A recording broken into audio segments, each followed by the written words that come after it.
नहीं है। ये कहने से काम नहीं चलेगा कि ये स्टॉक नहीं है, स्टॉक नहीं है, तो उसका प्रोडक्शन कराना पड़ेगा, उसका व्यवस्था कराना पड़ेगा। और जो जिस तरह से कोरोना इस देश में बढ़ रहा है और बच्चों और नौजवानों पर जिस तरह से अटैक कर रहा है, सरकार व्यवस्था करेगी ही, और सरकार को व्यवस्था करनी ही चाहिए।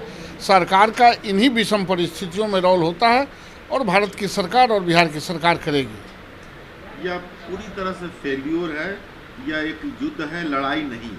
कोविड-19 की स्थिति पर दिल्ली हाईकोर्ट ने सुनवाई करते हुए कहा, अदालत ने कहा कि किसी ने भी कल्पना नहीं की होगी कि वह इस तरह से हम पर हमला करेगा। देखिए, ये मैं बार बार कहता हूँ, ये प्राकृतिक आपदा है और प्राकृतिक आपदा आदमी को थोड़ा बल मिल जाता है, थोड़ा पावर मिल जाता है तो आकाश में सीढ़ी लगाना चाहता है और इसी घमंड में समझता है कि दुनिया को हम नियंत्रण कर लिए हैं।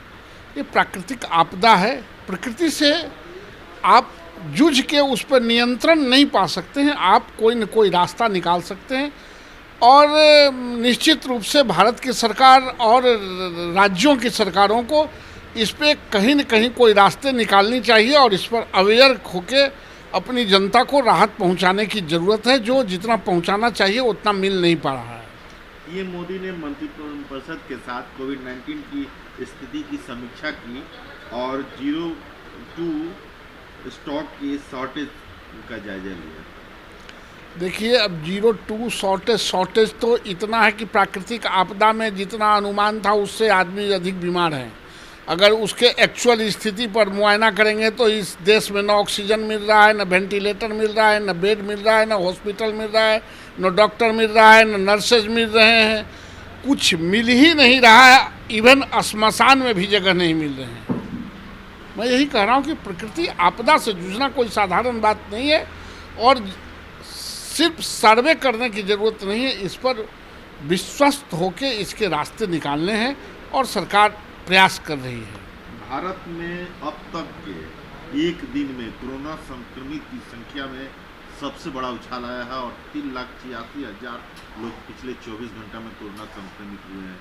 वहीं अब तक की मौत संख्या जो है 3498 24 घंटे में दर्ज की गई। निश्चित रूप से दिन प्रतिदिन ये बढ़ ही रहा है।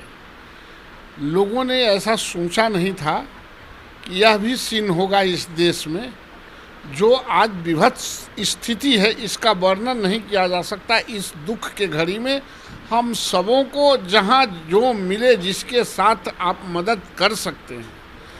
यह समाज आज की स्थिति में डॉक्टरों की मदद से, हॉस्पिटल की मदद से जीने वाला नहीं है।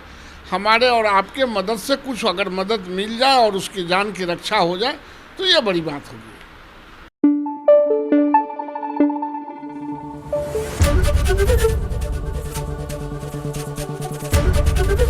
एबीपी न्यूज आपको रखे आगे।